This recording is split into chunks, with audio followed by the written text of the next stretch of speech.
Mr. Rothke, thanks for speaking to us. Lots of legal issues that we're going to be confronting now as this story develops. We've all been here before.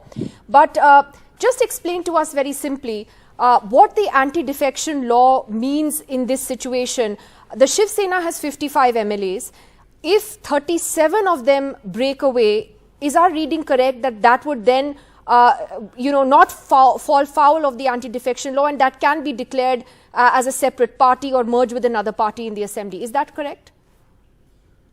That's correct. The anti-defection law requires a minimum of 2/3 of a party to defect or go away, either as a separate group or merge with another party.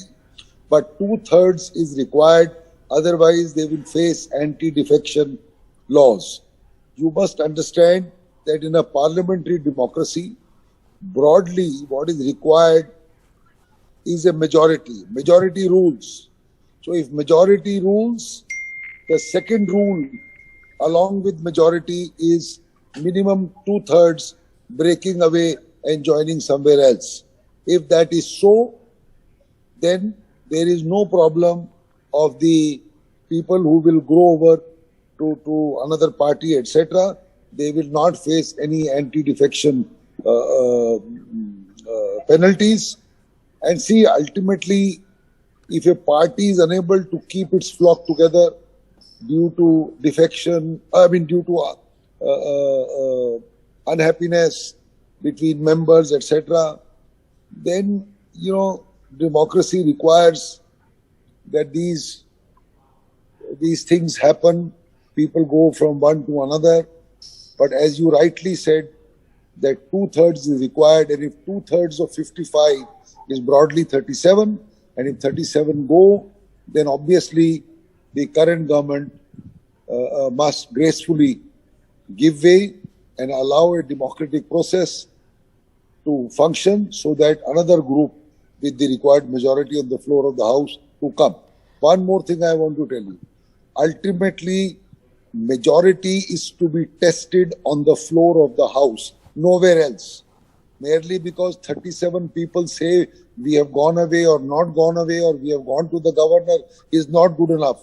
The ultimate litmus test is on the floor of the House.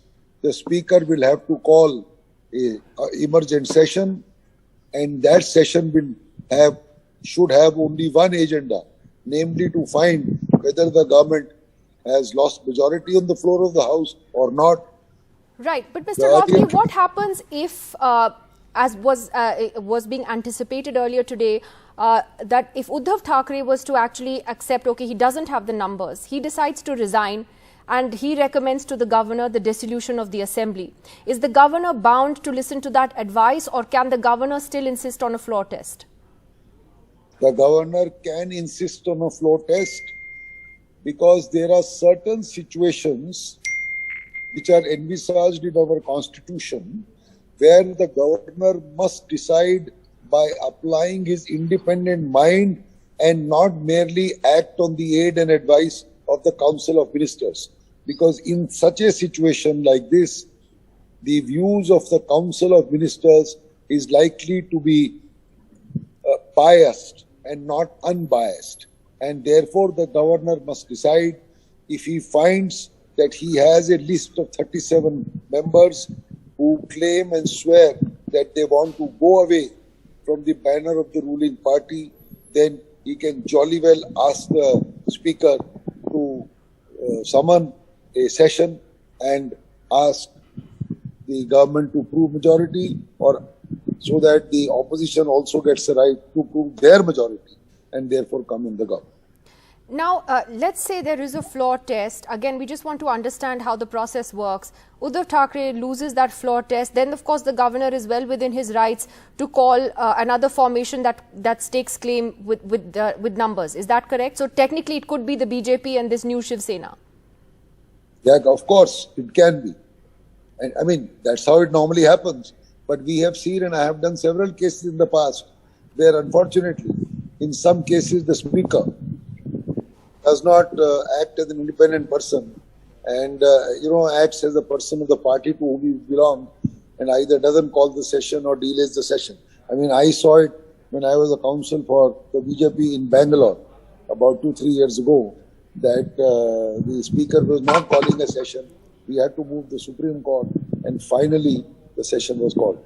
I hope such ugly incidents don't occur, and the speaker is a person who holds a very, very high position in a parliamentary democracy. He is supposed to be unbiased, and if he finds that there is a turmoil, the best way is to call a session so that the turmoil ends on the floor of the House. I repeat, only on the floor of the House. Mr. Rothke, finally, what happens when you have different leaders claiming that they are the real Shiv Sena? In this case, Uddhav Thackeray, and now the rebel leader, Mr. Eknath Shinde, who says that actually his faction is the real Sena.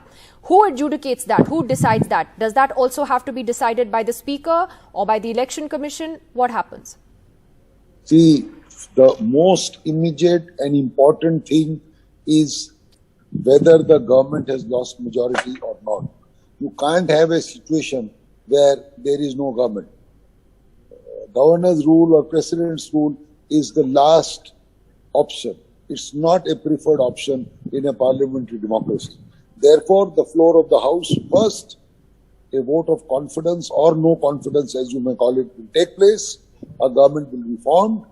As to who has the right to a symbol, who doesn't have a right to a symbol, the EC is there and the EC will decide, and after the EC, the courts will decide.